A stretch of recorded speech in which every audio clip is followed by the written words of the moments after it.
শিকদার মল্লিক, দুর্গাপুর অঞ্চলের নেতৃবৃন্দ এখানে উপস্থিত রয়েছেন। আমাদের জেলা কমিটির সদস্য কামরুজ্জামান চান উপস্থিত রয়েছেন।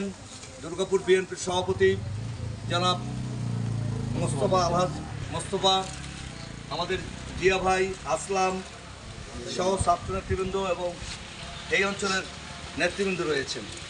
আমরা এখানের সেক্রেটারিকে ইতিমধ্যে সহ অনেক নেতৃবৃন্দ রয়েছে। প্রিয় বন্ধুরা, আমরা বলতে চাই আজকে এই সময় আমরা আপনাদের মাঝে উপস্থিত হয়েছি এই কারণে, আগামী 8 তারিখে নাকি এদেশে ভোট হবে।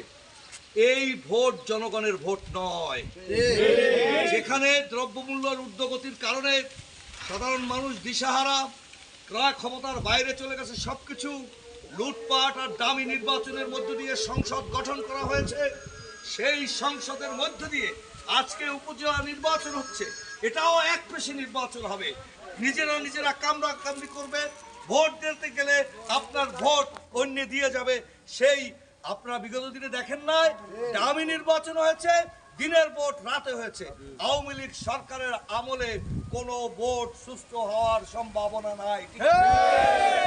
অতএব লড়াই আমাদের চলবে যতক্ষণ পর্যন্ত তত্ত্বাবধায়ক সরকারের অধীনে নির্বাচন না হবে, ততক্ষণ পর্যন্ত আমরা লড়াই চালিয়ে যাব ইনশাআল্লাহ।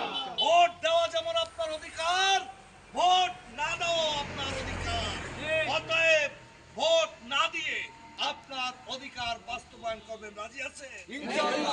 সবাইকে বলবেন এই দামি নির্বাচন, এই ফলস নির্বাচনে জাতীয়তাবাদী দল নাই, আমরা ভোট দিতে যাব না। আমাদের নেতা তারেক রহমান নেতা কর্মীদের ঐক্যবদ্ধ থাকতে বলেছেন যে কোনো মূল্যে আগামী দিনের লড়াই সংগ্রামের মধ্য দিয়ে এদেশের ভোট আর ভাতের অধিকার বাস্তবায়ন হবে। যে কারণে শহীদ রাষ্ট্রপতি জিয়াউর রহমান স্বাধীনতা ঘোষণা করেছিল, সেই কারণ আজকে অনুপস্থিত। আজকে ভোটের অধিকার নাই, আজকে ভাতের অধিকার নাই। দেশ মাতাকে মুক্তি দিতে হবে, এদেশে তত্ত্বাবধায়ক সরকারের অধীনে নির্বাচন আনতে হবে। আমাদের নেতাদের রক্তে রঞ্জিত হয়েছে রাজপথ, এই রাজপথ জনগণের, এই রাজপথ এদেশের সাধারণ মানুষের। এর কারণে আমরা লড়াই চালিয়ে যাচ্ছি। ইনশাআল্লাহ লড়াই চলবে, কেউ ভোট কেন্দ্রে যাবেন না। আমরা আপনাদের সাথে আছি। আগামী দিন আমাদের এবং অচিরেই আমাদের আন্দোলনের কারণে এদেশের তত্ত্বাবধায়ক সরকার হবে। সেই তত্ত্বাবধায়ক সরকারের অধীনে জাতীয় নির্বাচন হবে। সেই জাতীয় নির্বাচন হওয়ার পর উপজেলা নির্বাচন হবে জনগণের অংশগ্রহণের মধ্যে দিয়ে। এই আশা রেখে আজকের সমাবেশ আমি শেষ করলাম এবং লিফলেটগুলো এই অঞ্চলের নেতাদের হাতে আমি তুলে দিচ্ছি। এক এক করে তারা এলাকায়, বিভিন্ন এলাকায় ছড়িয়ে দেবেন, যাতে আজ 8 তারিখে কেউ ভোট দিতে না যায়। ধন্যবাদ সবাই। উপজেলা নির্বাচনে যাচ্ছি না, আপনারা সবাই বর্জন করবেন। এই ভোট আমরা মানি না। আপনারা সকলকে বলে দেবেন যে এই ভোট আমরা মানি না। যে ভোট তত্ত্বাবধায়ক সরকারের অধীনে নির্বাচন ছাড়া আমরা কোনো নির্বাচনে যাব না। আজকে পাঁচপাড়া বাজারে আমরা এসেছি, আমাদের সাথে দুর্গাপুর শিকদার মল্লিক শকুন্তলার নেতৃবৃন্দ আছেন। এই ভোট আমরা মানি না, আপনারা এই ভোটে যাবেন না। হিন্দু মা ভাই বোনদের আদাব নমস্কার।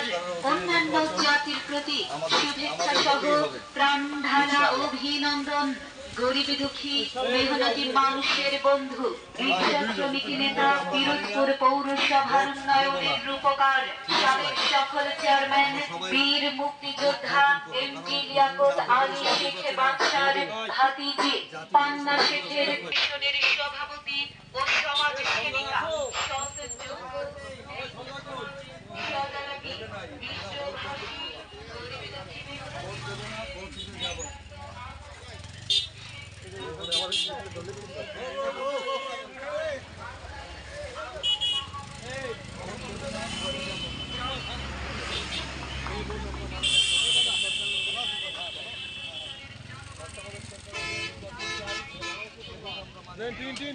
তিন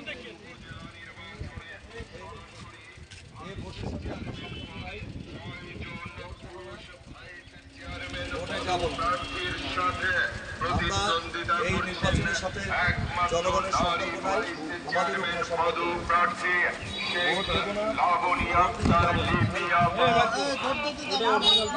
ভোট দেব না, চমৎকার, ভালো আছো তুমি? ভোট দেব না, ভোট দিতে যাবো না।